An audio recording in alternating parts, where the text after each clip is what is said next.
어머니가 세상을 떠난 후 아들 켄지는 집을 정리하다가 낡은 서랍 깊숙한 곳에서 일기장 한 권을 발견했습니다. 표지에는 아무것도 쓰여 있지 않았습니다. 그저 세월의 흔적만 가득했죠. 켄지는 무심코 첫 장을 펼쳤습니다. 그리고 그는 알게 됩니다. 자신이 지난 35년간 어머니에 대해 아무것도 몰랐다는 것을. 이것은 한 어머니가 아들에게 보여주지 못한 진실에 관한 이야기입니다. 켄지는 40대 중반의 평범한 회사원이었습니다. 그는 자신이 좋은 아들이었다고 생각했습니다. 명절마다 어머니를 찾아뵙고 생신 때면 선물도 챙겼으니까요. 하지만 그는 몰랐습니다. 어머니가 매일 밤 일기를 썼다는 것을. 그 일기에 무엇이 담겨 있는지도. 첫 페이지의 날짜는 1985년 4월 3일. 켄지가 초등학교에 입학하던 날이었습니다. 오늘 켄지가 학교에 갔다.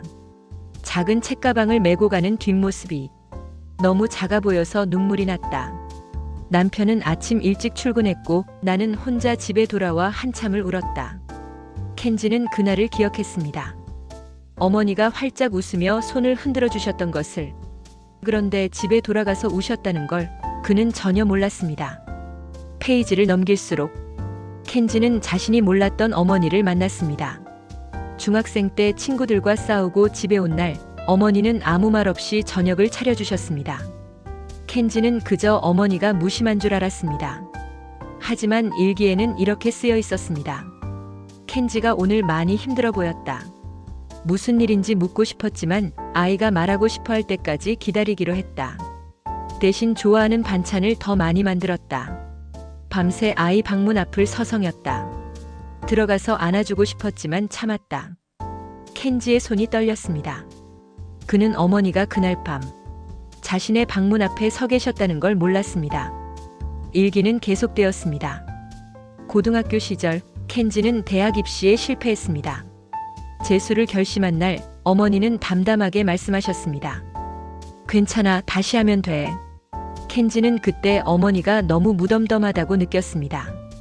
자신의 실패에 별로 신경 쓰지 않는 것 같았습니다. 하지만 일기는 달랐습니다. 켄지가 결과를 듣고 방에 들어갔다. 나는 아무렇지 않은 척했지만 아이가 들어간 후 한참을 울었다.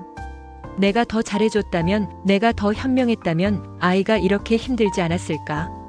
하지만 아이 앞에서는 절대 울면 안 된다. 아이가 더 미안해할까봐. 켄지는 책을 덮었습니다.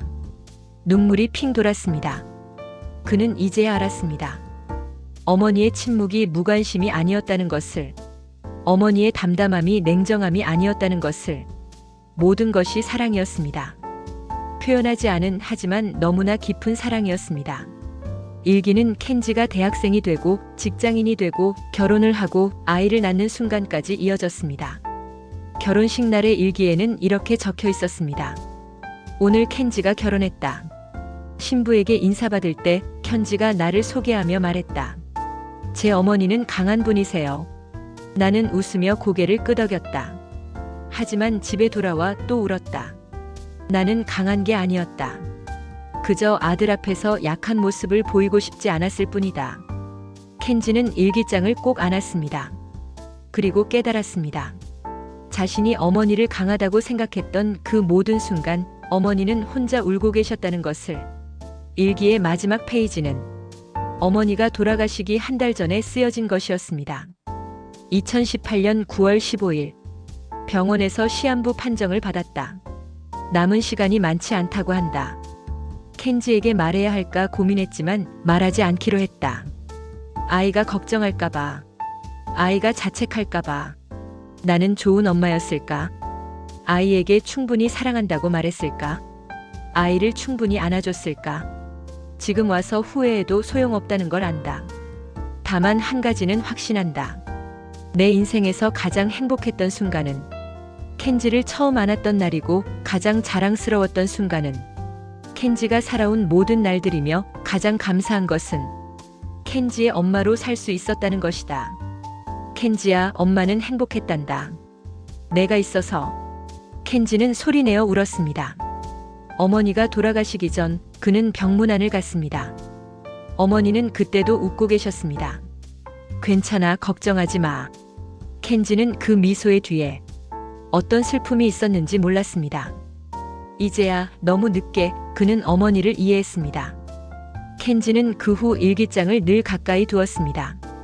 그리고 자신의 아이를 키우며 어머니가 느꼈을 마음을 조금씩 이해해갔습니다. 부모의 사랑은 그런 것이었습니다. 말로 표현되지 않아도, 모습으로 드러나지 않아도 늘 그곳에 있는 것. 켄지는 이제 압니다. 자신이 힘들었던 모든 순간 어머니는 더 힘들어 하셨다는 것을, 자신이 행복했던 모든 순간 어머니는 더 행복해 하셨다는 것을. 당신의 부모도 그럴지 모릅니다. 말하지 않아도, 보여주지 않아도 당신을 위해 울고 있을지 모릅니다. 사랑은 때로 침묵의 형태로 옵니다. 그리고 그 침묵은 어떤 말보다 깊습니다. 우리가 사랑을 깨닫는 순간 그 사랑은 이미 오래전부터 우리 곁에 있었습니다.